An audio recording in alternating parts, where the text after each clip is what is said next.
Il a fait ses débuts en politique avec Jean Germain. Aujourd'hui, le conseiller municipal de Tours saute le pas et se présente aux prochaines élections. Quelles sont ses motivations et ses projets pour la ville? Nicolas Gautreau est avec nous ce soir. Bonsoir. Bonsoir.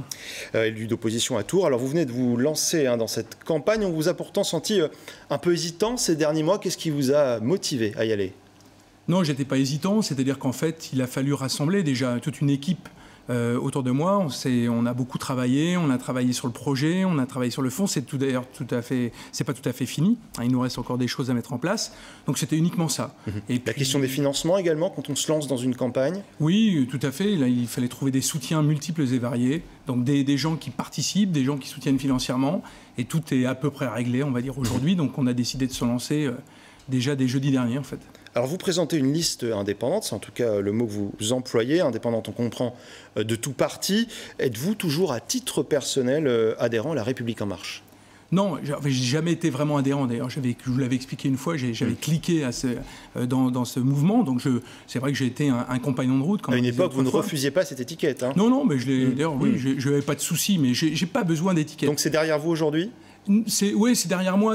Aujourd'hui, c'est plus tellement important. On le voit bien d'ailleurs aujourd'hui. On assiste des fois à des querelles pour essayer de récupérer des étiquettes. Il y a des gens qui ont du mal à aller aux élections sans étiquette, sans protection. On fait allusion à la bataille en ce moment entre le maire Christophe Bouchet et le candidat. Je regarde ça de loin et ça m'afflige. Je veux dire, aujourd'hui, les Tourangelles et les Tourangeaux, mais comme tous les habitants de France qui voient leurs élus locaux se présenter, ils ont besoin qu'on leur parle de projet, qu'on leur parle du fond, qu'on leur parle de la ville, mais pas de ces querelles d'appareils. Donc, être en dehors des appareils politiques, aujourd'hui, quels qu'ils soient d'ailleurs, c'est quelque chose de très positif. Et vous avez été socialiste pendant 30 ans, pourquoi vous affranchir de ces partis? Parce qu'en fait, j'ai vu le fonctionnement en interne, et ça n'empêche pas les convictions nationales. Dans les gens qui me rejoignent, il y a des gens qui sont de droite, il y a des gens qui sont de gauche. Ils ont des convictions, je dirais, à l'échelle nationale, tout comme moi d'ailleurs.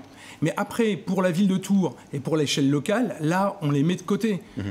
Tout le monde le dit, d'ailleurs, les gens le disent en général. Il y a des sujets sur lesquels on est en accord ou en désaccord, mais les clivages ne vont pas se faire sur la gauche et la droite, ils vont se faire sur des projets. Est-ce qu'on est d'accord sur tel ou tel projet ou pas? Et c'est ça les vrais clivages. Vous avez été adjoint de Jean Germain pendant de nombreuses années, le maire socialiste de Tours. C'est un atout ou un inconvénient selon vous?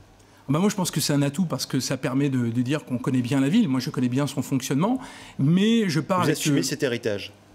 J'assume totalement l'héritage et je pars d'ailleurs aussi avec Nadia Hamoudi qui est une ancienne adjointe aussi de Jean Germain, mais avec le reste de l'équipe qui, je ne vais pas les citer tous ici ce soir, mais qui sont vraiment pour beaucoup des novices en politique. On a un renouvellement total à ce niveau-là. Donc il fallait à la fois trouver le dosage entre l'expérience et le renouvellement. On vous a connu, on vous connaît toujours virulent au conseil municipal contre Christophe Bouchet. Quel bilan vous faites aujourd'hui de son mandat, de son année et demie de mandat? Moi, je dirais que je suis plutôt critique du maire général, mais je suis critique simplement parce que, et vous le voyez bien d'ailleurs quand vous interrogez la plupart des gens qui veulent se présenter à cette élection municipale, à part Christophe Bouchet lui-même, bien évidemment, ils sont tous critiques sur ce bilan. C'est-à-dire que la ville est à l'arrêt au niveau du dynamisme économique. On a vu beaucoup de projets, je ne vais pas revenir sur le haut de la rue nationale, mais il y en a d'autres, comme les casernes, comme le haut de la tranchée, qui sont à l'arrêt depuis 6 ans. Et donc, ça pèse aujourd'hui sur le dynamisme de la ville. On est aussi critique vis-à-vis je dirais, de la métropole. C'est-à-dire que Christophe Bouchet n'a pas pris la mesure aujourd'hui de ce qu'est cette métropole, du transfert des compétences. Et aujourd'hui, d'ailleurs, on pourrait l'utiliser beaucoup plus pour essayer de se sortir, d'ailleurs, de cette situation financière qui est difficile au niveau de la ville de Tours. On pourrait trouver dans la métropole des capacités de manœuvre budgétaires. Et je pense qu'il faut pleinement ancrer la ville de Tours au cœur de la métropole. Et c'est quelque chose qui n'existe pas aujourd'hui. Vous avez évoqué le projet de l'UO de la rue nationale. Si vous êtes élu maire, est-ce que c'est un projet, je pense notamment à l'élargissement jusqu'au quai de Loire, que vous poursuivrez?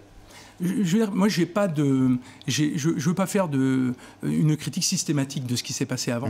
Le maire de Tours actuel a voulu élargir, ce qui avait déjà été le cas dans le projet initial, quand même, il faut le dire, mais élargir le projet du haut de la rue nationale qui, lui, est lancé, est en construction.